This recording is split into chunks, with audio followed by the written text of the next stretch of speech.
Nesta aula sobre o 10º mandamento, não cobiçarás, vamos estar refletindo sobre o pecado da cobiça em 3 tópicos. Primeiro, os alvos externos da cobiça.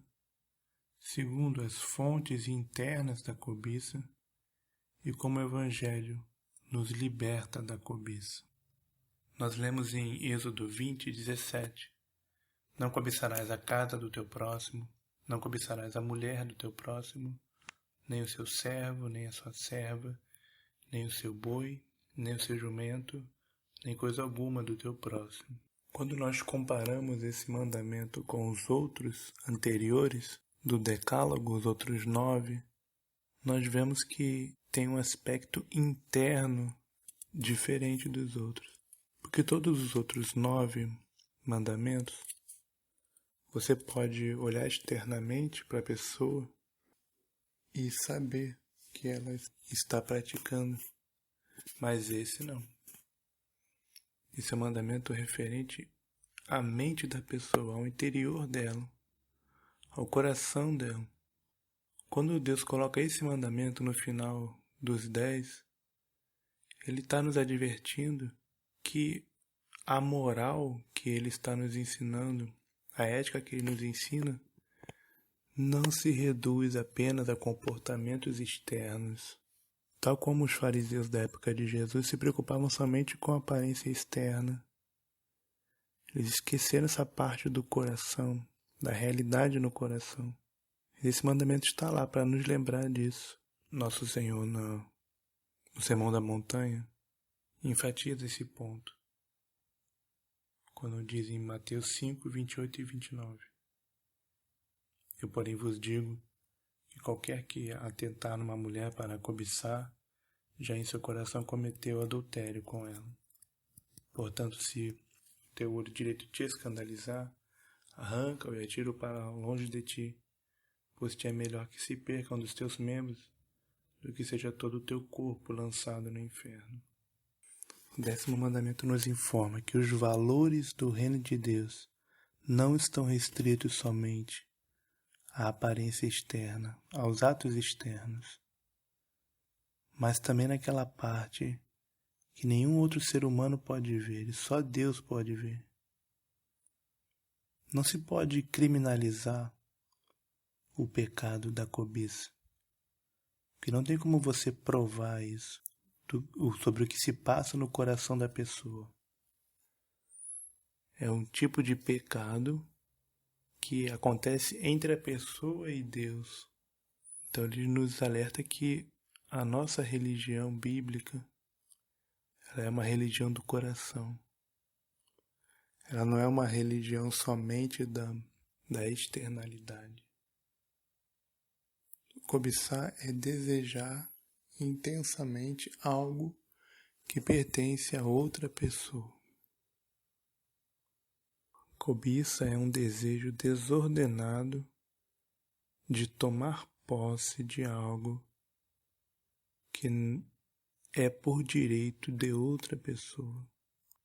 Está muito ligado à avareza e à inveja. Está ligado ao egoísmo, ao egocentrismo, à ganância. A Bíblia nos descreve várias formas como esse pecado se manifesta. Em primeiro lugar, pode estar focada nos bens materiais. Conforme diz, não cobiçarás a casa do teu próximo. Ou seja, é uma inveja, uma ganância sobre as posses de alguém, sobre aquilo que a pessoa possui. A cobiça material se refere a um apego às posses, aos bens deste mundo.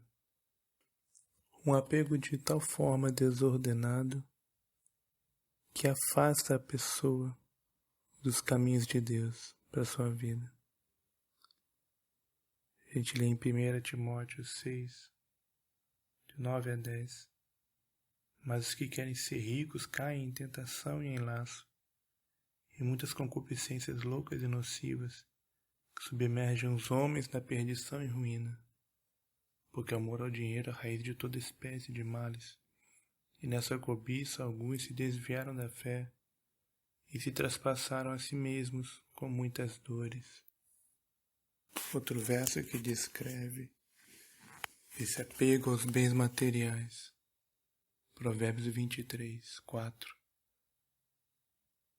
Não te fatigues para enriqueceres, e não apliques nisso a tua sabedoria. Porventura fixarás os teus olhos naquilo que não é nada, porque certamente criará asas e voará ao céu como águia. Essas duas passagens nos mostram a vaidade que está inerente a esse desejo de bens materiais.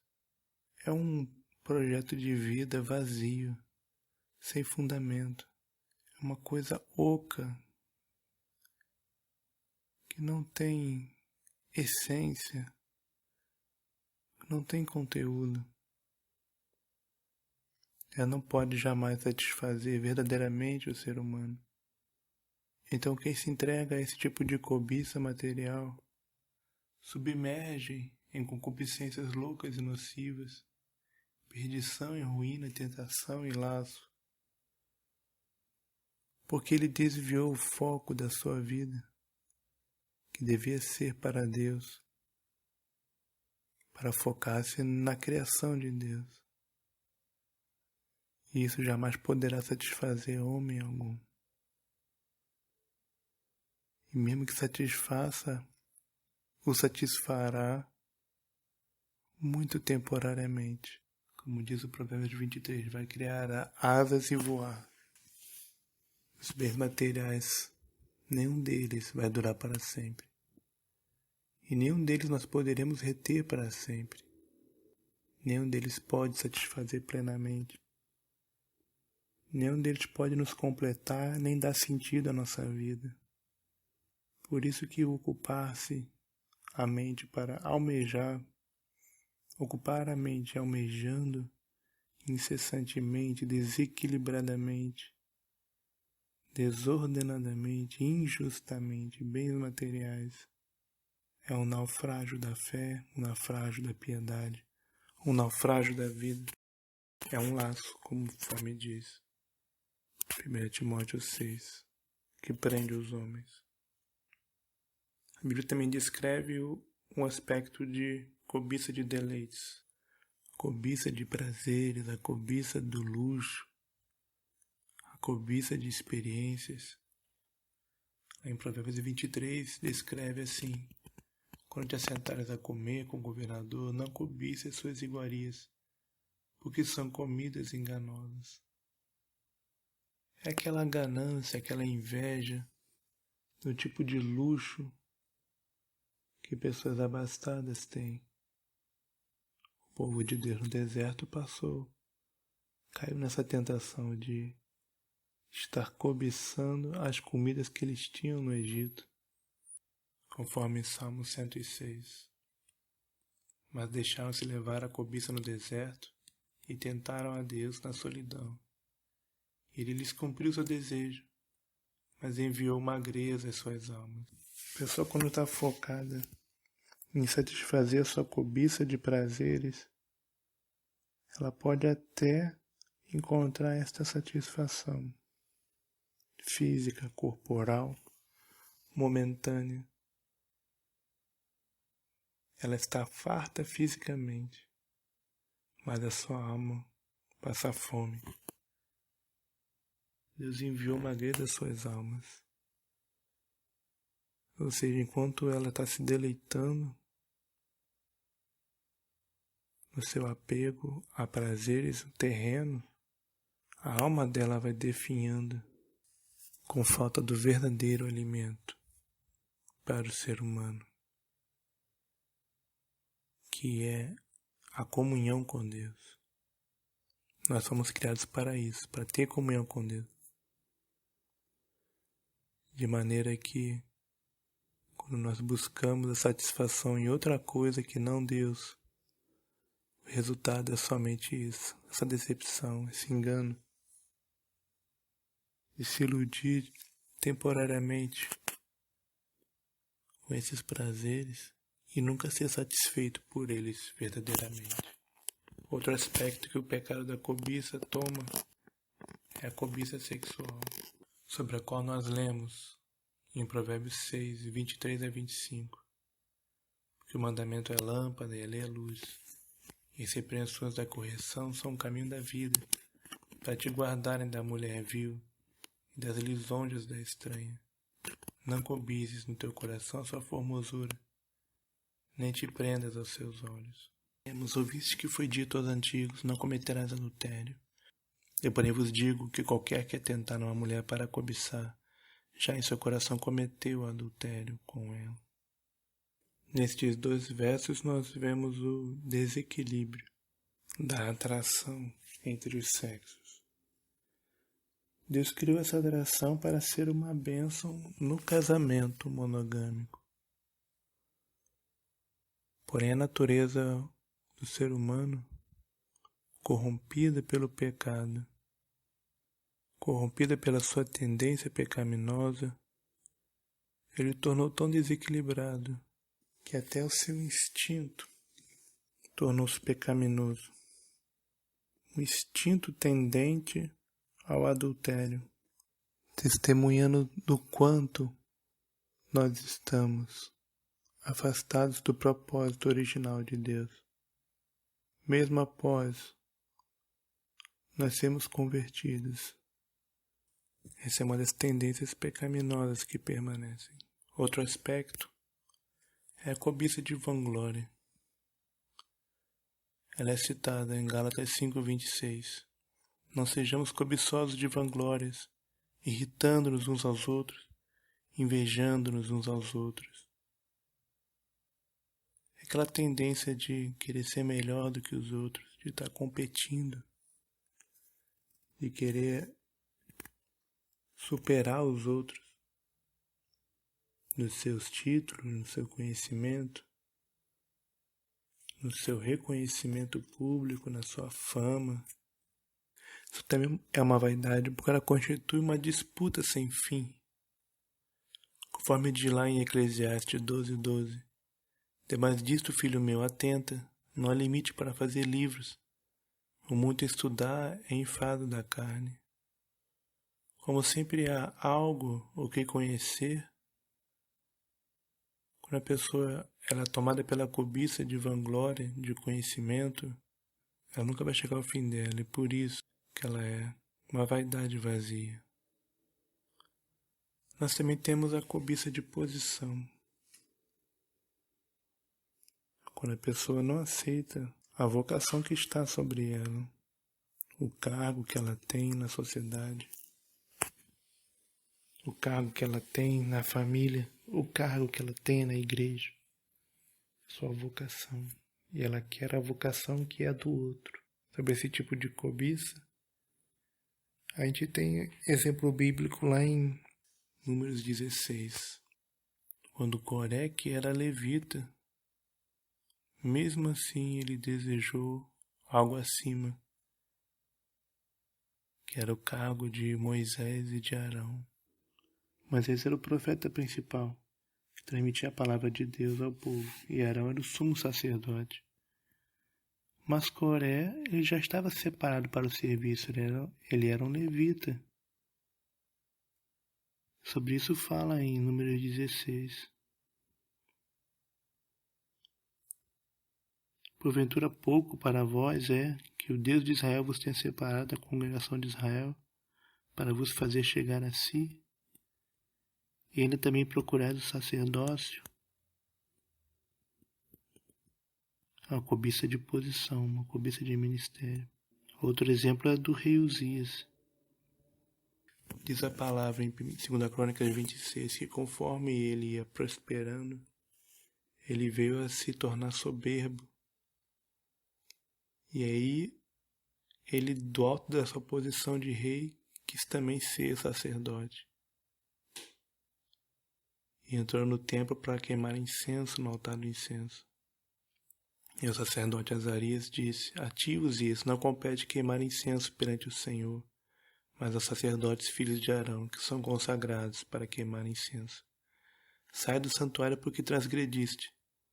e não será isto para a honra tua, da parte do Senhor.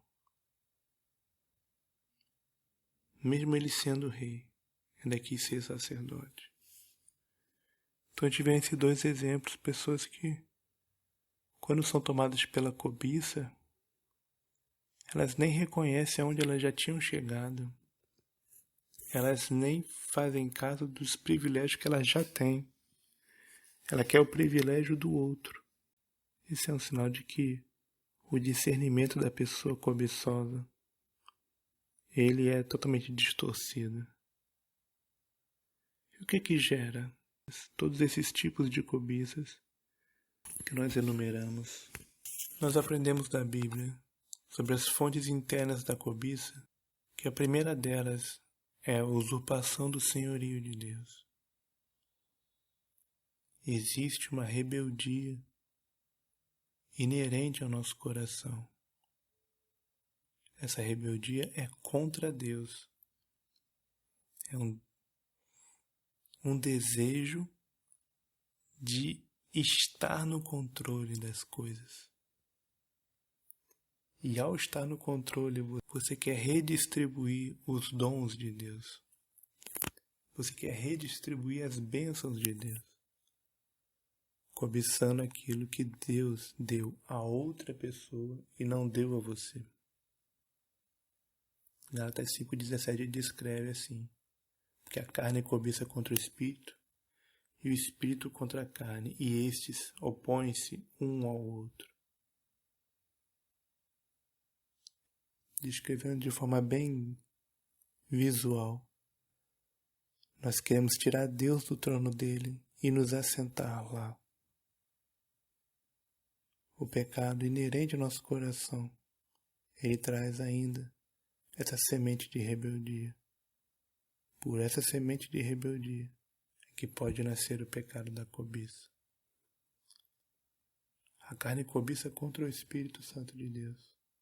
Lembrando novamente dos 10 mandamentos, o 10º mandamento, não cobiçarás, ele bem poderia ser considerado a raiz dos outros, nesse sentido, em que nos 10 mandamentos Deus colocou os limites dele, os critérios dele, definiu o certo e o errado, definiu o que nós podemos e não podemos fazer. Quando nós quebramos algum dos mandamentos de Deus, é porque nós, antes de tudo, cobiçamos o senhorio de Deus sobre aquele aspecto da nossa vida. Quando diz, não matarás, Deus está dizendo, eu sou o Senhor da vida. Quando diz, não adulterarás, ele diz, eu sou o Senhor do casamento. Quando diz, não furtarás, eu sou o Senhor dos bens. Não darás falso testemunho, eu sou o Senhor da verdade. E nós, ao transgredir cada um desses mandamentos, nós estamos querendo nós sermos os senhores dessas coisas. A cobiça contra o Espírito Santo. Querer ocupar o lugar de Deus. A fonte dessa rebeldia é a corrupção inerente ao coração humano. Em Marcos 7, 20 a 23, nós lemos: o que sai do homem, isso contamina o homem. Porque do interior do coração dos homens saem os maus pensamentos, os adultérios, as fornicações, os homicídios, os furtos, a avareza, as maldades, o engano, a dissolução, a inveja, a blasfêmia, a soberba, a loucura. Todos esses males procedem de dentro e contaminam o homem. Conforme nós estamos dizendo que o mandamento não cobiçarás, ele fala sobre a realidade do coração, a nossa fraqueza interior. O mandamento sobre a corrupção ainda remanescente em nosso coração, sobre a maldade que está lá, a semente do mal, a semente do pecado ainda está lá. Mesmo que a pessoa já seja convertida por Cristo, ela ainda não é perfeita. ela foi regenerada, seu coração tem uma nova direção, ela está sendo santificada, mas ainda não está glorificada. Ainda não foi livre da tendência ao pecado. Daí vem, conforme diz essa palavra, todos os males, todos os pecados primeiro começam no coração. Eles começam, como nós dissemos, na cobiça, nós cobiçarmos o senhorio de Deus sobre aquela área, para nós concedermos a nós mesmos o direito de transgredir o limite que Deus traçou. Em testemunho adicional a essa condição do coração humano, nós lemos em Romanos 7. Que diremos, pois? É a lei pecado? De modo nenhum. Mas eu não conheci o pecado senão pela lei.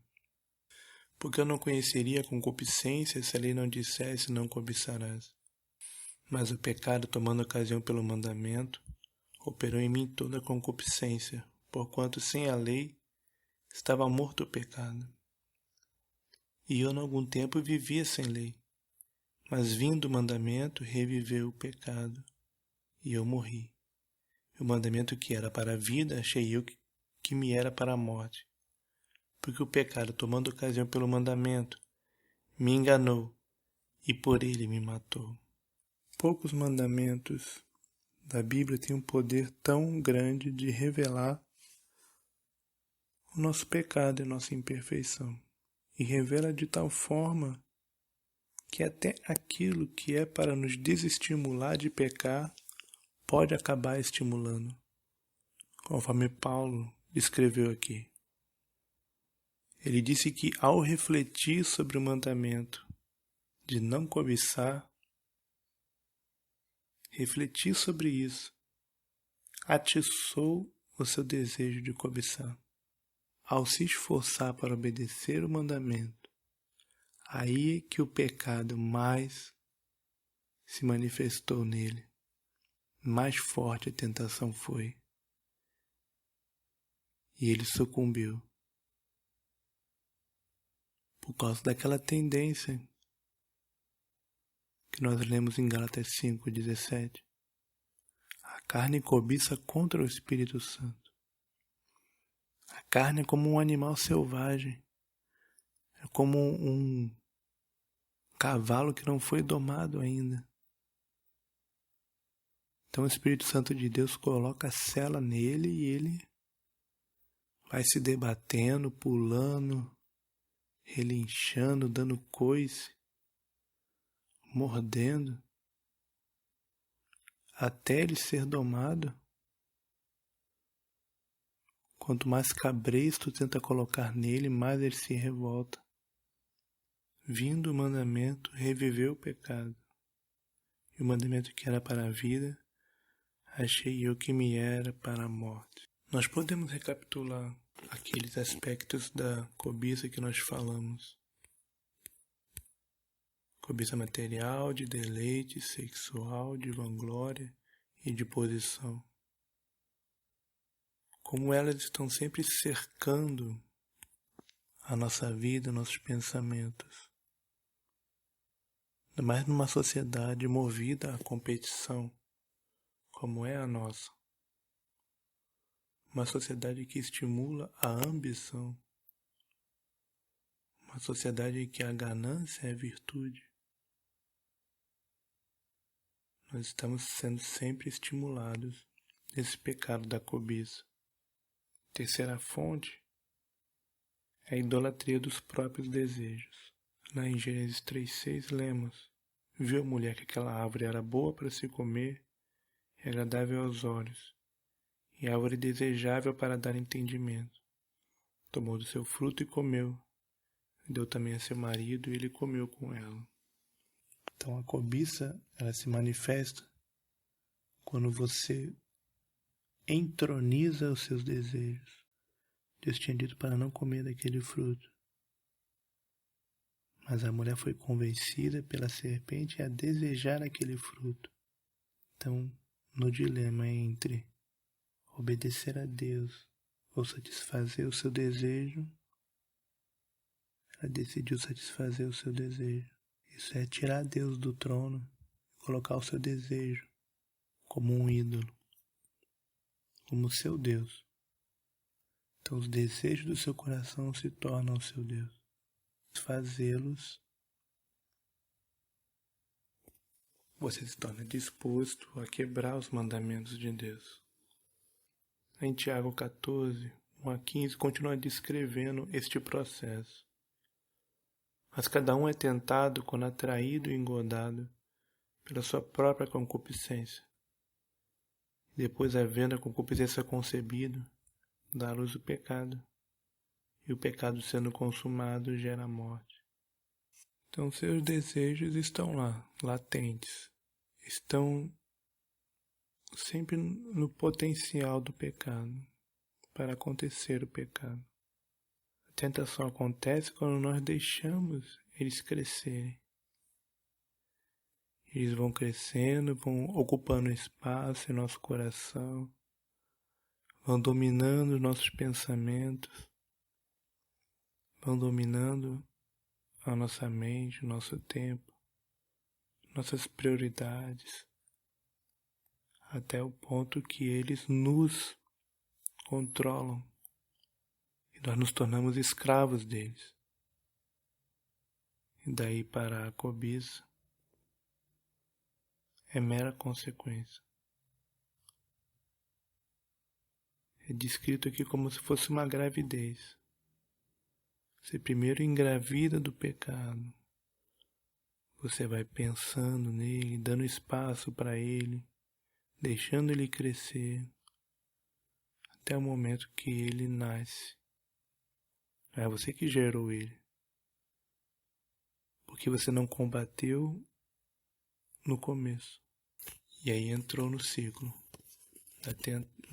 do desejo, da tentação, do pecado e as consequências da morte, do castigo, do juízo de Deus, para a qual o pecado nos conduz. Nós também lemos como fonte da cobiça uma visão distorcida da realidade.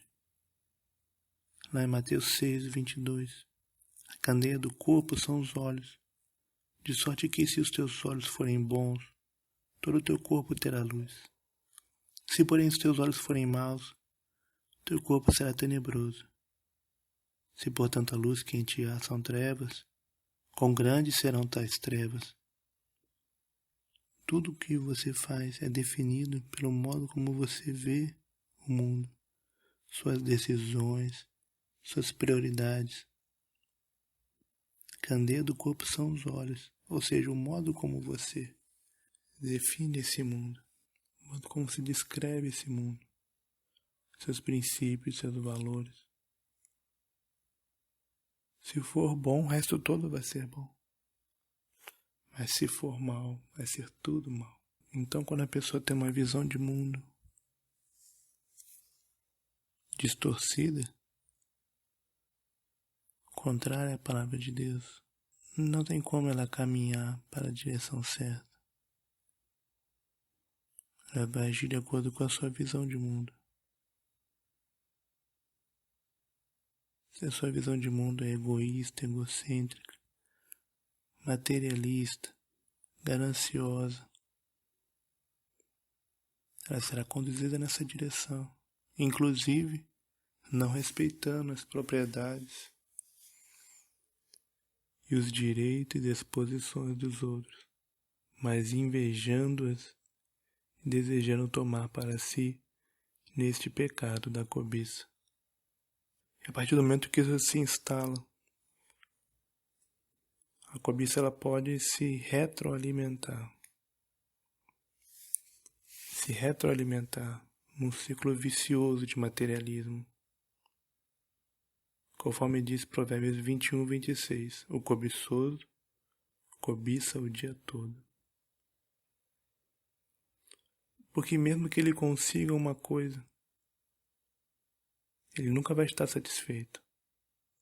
Então ele vai querer mais. Ele vai alcançar o segundo estágio, vai querer ir para um terceiro. E sempre se comparando com os outros, sempre querendo ser melhor do que os outros. Vai se alimentando, vai se retroalimentando a cobiça dele. Provérbios 1:19. São assim as veredas de todo aquele que usa de cobiça. Ela põe a perder a alma dos que a possuem. Em que nós vemos o fim desse caminho. É a morte. Ele tanto vai cobiçar as coisas do outro, que ele vai começar a mentir, vai começar a roubar, adulterar, matar, para satisfazer sua cobiça. Como ela não tem limites, como ela está entronizada no lugar de Deus,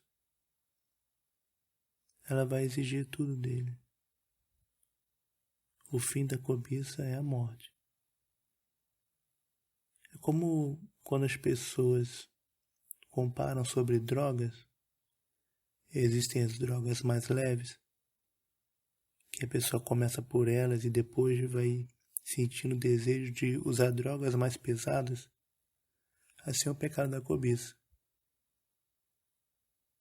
Ele é um pecado universal, todo ser humano tem em certa medida, e ele é um pecado mais leve. Só que ele é a raiz dos outros pecados. Começa cobiçando fama, cobiçando glória, cobiçando bens, cobiçando a posição do outro. E ele vai começando a pecar mais para alcançar os desejos da sua cobiça. Vai começar a mentir para satisfazer sua cobiça. Vai começar a roubar, a usurpar, a maquinar contra o outro para derrubá-lo da sua posição e poder ocupar o lugar dele. E assim por diante, até ir para coisas piores, como adulterar, matar. É exatamente assim, como uma droga mais leve que te conduz para drogas mais pesadas. Assim é o pecado da cobiça. E a partir do momento que você entrou no círculo vicioso, é mais difícil de sair. Porque um abismo chama outro abismo.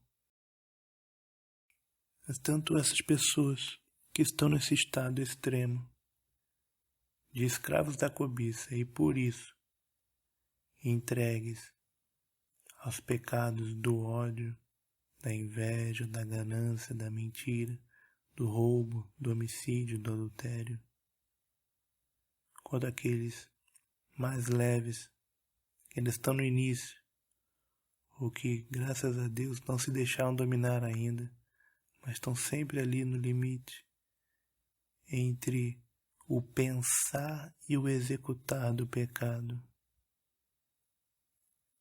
Tanto para os grandes pecadores como os pequenos pecadores, para todos eles há a mesma esperança. Tanto que estão no abismo do pecado, lá no fundo, quanto aqueles que se esforçam ao máximo para viver conforme os mandamentos de Deus. Todos eles têm uma mesma solução, que é o Evangelho do nosso Senhor Jesus Cristo. Morreu por nós, pelos nossos pecados e para a nossa justificação. E ressuscitou para nos reconciliar com Deus. A partir do momento que Deus converte uma pessoa a Cristo, Ele muda a sua mentalidade. Nós vemos agora alguns aspectos, como a mentalidade transformada pelo Evangelho anula o pecado da cobiça e o vence. E pode libertar cada um desse pecado. Em primeiro lugar, quando o Evangelho nos enche de gratidão em toda circunstância. 1 Coríntios 15:10 diz: pela graça de Deus, sou o que sou. O Evangelho é a pregação da salvação gratuita e merecida de Deus. Então, quando você entende isso, que você é salvo por Deus sem merecer, você já perde grande parte das tendências de cobiça. Porque o cobiçoso, ele acha que merece alguma coisa. Ele tem a ganância de ser melhor do que os outros. No entanto, depois do Evangelho alcançar alguém, a pessoa já se humilhou diante de Deus. Já declarou que é um pecador que não merece nada. E pela graça de Deus é o que é. Quando ele reconhece isso, ele não tem espaço para cobiça mais. Porque tudo que ele tem, tudo que ele é, ele já reconheceu ter vindo pela graça de Deus. Então ele está satisfeito. O grande motor da cobiça é a insatisfação. Mas quem pode, reconhecendo-se que é o que é, que tudo que ele é, e pela graça de Deus, está insatisfeito? Porque tudo que vem para ele é lucro. Se ele reconhece que não merece nada de Deus, aquilo que ele tiver é lucro. Então ele não cobiça nada além. Ele está agradecido pelo que ele já tem.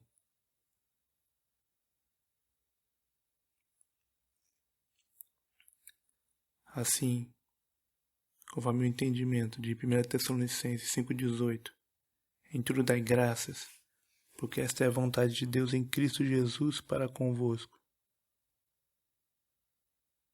E de Romanos 8,28, sabemos que todas as coisas contribuem juntamente para o bem daqueles que amam a Deus, daqueles que são chamados segundo o seu propósito. O desejo da cobiça é anulado. Porque se você agradece por tudo que você já tem, por tudo que lhe acontece, se você crê que tudo que lhe acontecer contribuirá para o seu bem, mesmo as coisas ruins, Deus fará contribuir para o seu bem, não há mais espaço para cobiça, de modo algum. A cobiça nem passa mais. A cobiça nem passa mais pela sua cabeça. Segundo, quando o Evangelho nos liberta da cobiça, a segunda maneira pela qual o Evangelho nos liberta da cobiça é quando ele nos enche de contentamento. Quando a realidade da salvação em Cristo Jesus te toma, quando a verdade de que Cristo é o bem mais precioso que um ser humano pode ter, ele é nos dado de graça, o que ele vai cobiçar? Ele já tem a Cristo, já tem tudo. Hebreus 13:5 diz: sejam vossos costumes sem avareza, contentando-vos com o que tendes, porque ele disse: não te deixarei, nem te desampararei. Se ele disse não vai nos deixar, se Deus está conosco, de que mais nós precisamos? Eu posso estar contente com o que eu tenho, mesmo que eu tenha muito pouco, mesmo que eu passe necessidade, sofrimento, tribulação, Deus está comigo. Ele disse: não te deixarei, nem desampararei. A presença de Deus sustenta o crente. Qual o espaço para cobiça? Nenhum. O Evangelho também o ensina sobre a efemeridade da vida. Em 1 Timóteo 6, 6-8 diz: mas é grande ganho a piedade com contentamento, porque nada trouxemos para este mundo, e manifesto é que nada podemos levar dele. Tendo, porém, sustento e com que nos cobrirmos, estejamos com isso contentes. Essa mentalidade de que você não trouxe nada e não vai levar nada, ela também anula a cobiça. Por que eu vou ficar cobiçando as coisas deste mundo se eu não vou poder levar nenhuma delas comigo? Tudo o que pertence a outras pessoas é temporário. Todas essas coisas que podem ser cobiçadas, que estão na mão dos outros, e que eu posso perder meu tempo cobiçando, são coisas temporárias. Nós estamos aqui de passagem. Por que eu vou querer me encher de coisas que não poderei levar desta vida? Ainda mais as coisas que são dos outros. Esse é um pensamento realmente eficaz para enfraquecer os desejos de cobiça no coração do crente. Terceiro lugar, o Evangelho nos liberta da cobiça quando ele nos enche de humildade. A cobiça está muito ligada também ao orgulho, à vaidade, ao egoísmo. Você pensar que você merece aquilo que o outro tem, porque você se acha melhor do que ele. Por isso você devia estar no lugar dele, devia ter as coisas que ele tem e devia estar usufruindo as coisas que ele usufrui. Porém, conforme diz também em 2 Coríntios, o amor de Cristo nos constrange.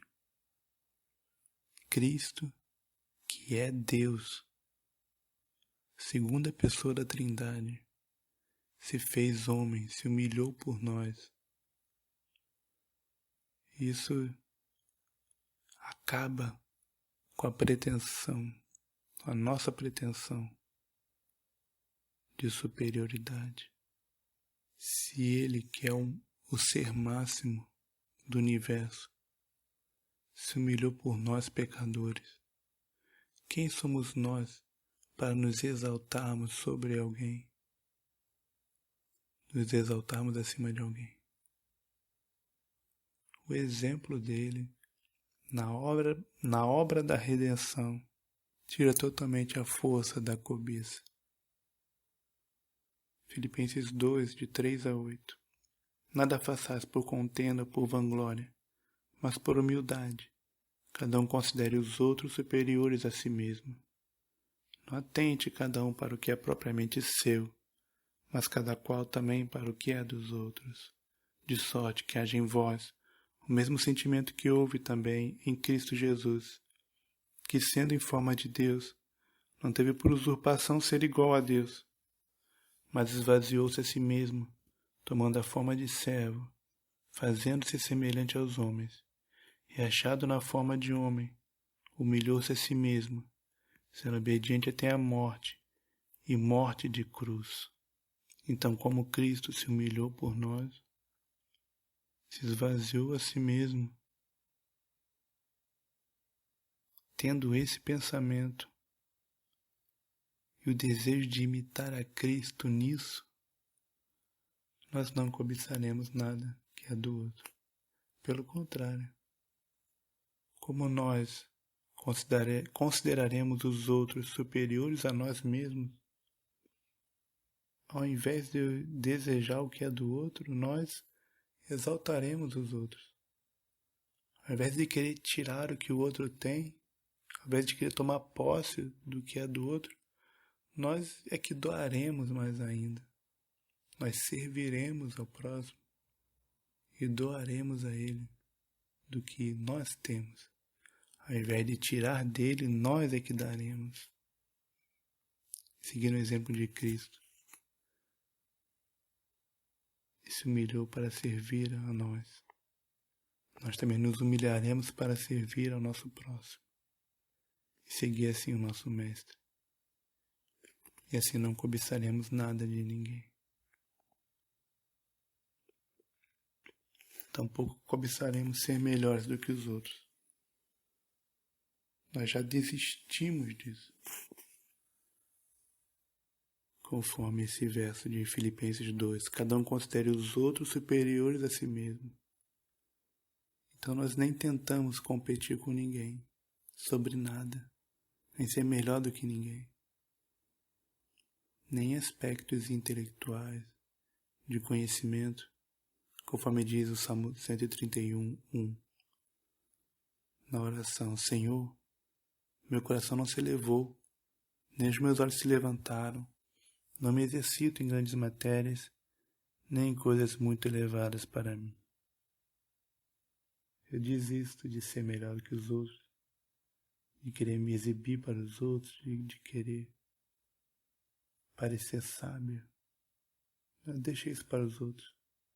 Deixe o mundo inteiro ser melhor do que eu. Eu quero servir a Cristo. Porque, por mais que eu me humilhe, por mais que eu desça, por mais que eu sirva aos outros, eu nunca chegarei perto do que foi a humilhação do meu Mestre, ao qual eu devo imitar por ser cristão. A distância entre homem e homem, entre o maior dos homens e o menor dos homens, a distância entre o mais digno e mais exaltado dos homens, ao mais indigno e ao mais baixo dos homens, não se compara. A distância infinita que há entre a glória de Deus e os homens. Porque Cristo desceu da glória divina para se tornar um homem em forma de servo, e servo humilhado até a morte, e morte de cruz pelos pecadores. Assim, eu que tomo sobre mim o nome de Cristo, o quanto eu devo descer? Mesmo que eu desça ao máximo, eu ainda não desceria o suficiente para imitar a Cristo corretamente. Então essa humildade cristã, que imita a humilhação de Cristo por nós para nos servir, nos faz servir ao próximo e considerar eles superiores a nós. Ela anula a raiz da cobiça, de querer estar na posição dos outros. Não, deixe os outros ficarem em suas posições. Eles são melhores do que nós mesmos. Nós somos os servos inúteis. Nós somos os piores dos pecadores. Esse é o sentimento do cristão, como Paulo expressou. Apesar dele ter recebido revelações que ninguém recebeu, ter subido ao terceiro céu, ele ainda se considerava o pior dos pecadores. E que Cristo o salvou apenas para demonstrar a sua misericórdia e paciência, para estimular outros pecadores a crerem em Cristo e serem salvos. É assim que Paulo se descreve lá em 1 Timóteo, capítulo 1. Para em mim, que sou o principal dos pecadores, Cristo mostrar toda a sua paciência, para exemplo dos que haviam de crer nele, para que os outros pecadores sejam estimulados a crer e serem salvos por Cristo.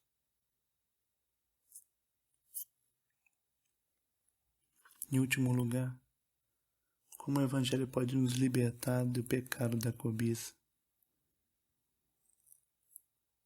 nos capacitar a cumprir o mandamento, não cobiçarás. e direcionando a nossa vida para a glória futura.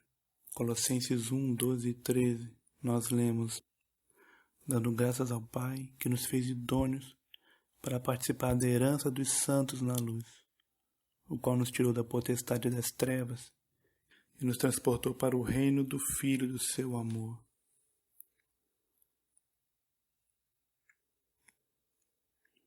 O cristão vence a cobiça. O cristão cumpre o mandamento: não cobiçarás nada do seu próximo. Quando ele entende isso aqui, que ele já recebeu de Deus muito mais do que ele terá nesta vida, de qualquer maneira. Ele já é mais rico que o mais rico milionário dos homens deste mundo em relação a coisas terrenas, porque ele recebeu de Deus a herança dos santos na luz. Ele foi tirado da potestade das trevas e transportado para o reino do Filho do seu amor. O quanto vale? Quanto vale isso? Quanto vale ser libertado do reino das trevas e ser aceito no reino de Deus? Quanto isso vale? Compare qualquer coisa deste mundo. Compare qualquer bem material. Compare qualquer prazer desse mundo. Compare qualquer título. Compare qualquer posição. Compare qualquer poder. Quanto vale comparado a isso? Ser tirado do poder das trevas, transportado para o reino do Filho do seu amor. Conforme diz lá em 1 Coríntios 3, tudo é vosso, voz de Cristo, Cristo de Deus. Se tudo é nosso, se nós somos herdeiros de todas as coisas, se nós vamos herdar a nova criação de Deus, nós vamos herdar o novo céu e a nova terra, nós vamos reinar com Cristo sobre a nova criação. Por que eu vou disputar as migalhas deste mundo? Por que nós vamos disputar a poeira? Por que nós vamos disputar os centavos, as quinquilharias desse mundo corrompido? É como se nós estivéssemos num navio afundando e nós estávamos na segunda classe, as pessoas estão correndo para os botes, o navio está afundando, as pessoas estão tentando salvar suas vidas. Nós aproveitamos: não, eu vou me sentar agora aqui na cabine da primeira classe. O navio está afundando, as pessoas estão indo embora com os botes. Ao invés de eu procurar o meu lugar no bote, não, eu quero me sentar lá. Vou olhar a cabine do capitão, vou olhar os aposentos da primeira classe que eu não tinha direito de entrar, passear pelo navio que está afundando. Assim é a tolice de cobiçar as coisas deste mundo. Colossenses 3 continua: portanto, se já ressuscitastes com Cristo, buscai as coisas que são de cima, onde Cristo está sentado à destra de Deus. Pensai nas coisas que são de cima, não nas que são da terra, porque já estáis mortos e a vossa vida está escondida com Cristo em Deus. Quando Cristo, que é a nossa vida, se manifestar, então também vós vos manifestareis com Ele em glória. Esse é o maior antídoto contra o pecado da cobiça. Viver conforme a glória futura que nos espera. Romanos 8 diz: as aflições do tempo presente não hão de se comparar com a glória que em nós há de ser revelada. 2 Coríntios diz que a leve e momentânea tribulação produz para nós um peso excelente de glória. Já ressuscitamos com Cristo. Deus já começou a fazer a sua nova criação. A premissa da nova criação é Cristo ressuscitado. Deus começou a criar um novo mundo quando ressuscitou a Cristo. Ele foi as primícias, para que em tudo tenha primazia e a proeminência. E a Ele, nosso cabeça, nós seguimos no dia da nossa conversão, quando nós fomos feitos novas criaturas. Nós não pertencemos mais a este mundo. Após o dia em que o Espírito Santo veio a nós, nos deu o arrependimento e nos deu a fé em Cristo, nós pertencemos ao mundo futuro. Nós pertencemos ao novo céu e à nova terra. Nós não somos mais daqui. Por isso, nós não faz nem sentido cobiçarmos as coisas deste mundo, quanto mais as coisas do nosso próximo. Nós já pertencemos ao novo céu e nova terra, nos quais habitam a justiça. Nós somos nova criatura. Quando diz isso, lá em 2 Coríntios 5, se alguém está em Cristo, nova criatura é. As coisas velhas se passaram e eis que tudo se fez novo. Muitas vezes isso é entendido como referente somente à mudança moral. Mas é muito mais do que isso. Se alguém está em Cristo, nova criatura é, significa que aqueles que estão em Cristo já pertencem à nova criação. São membros do novo céu e nova terra. Primeiro foi Cristo ressuscitado. Depois fomos nós convertidos. Que privilégio. Que privilégio. Primeiro Cristo, depois nós. Privilégio de sermos neste mundo caído testemunhas do novo mundo que Deus está criando, já começou a criar, e que Ele trará na sua vinda para julgar os vivos e os mortos.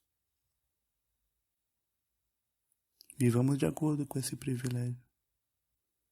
Não cobicemos coisas más, como diz lá em 1 Coríntios 10.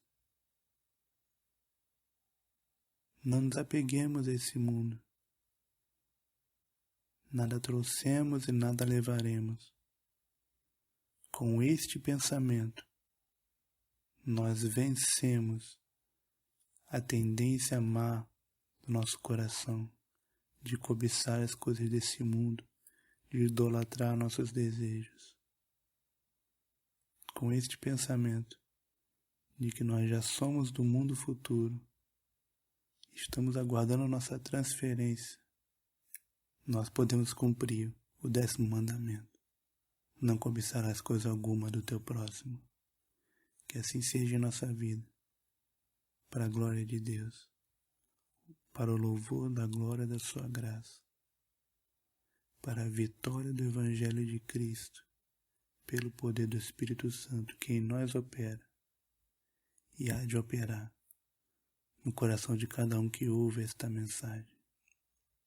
Em nome de Jesus.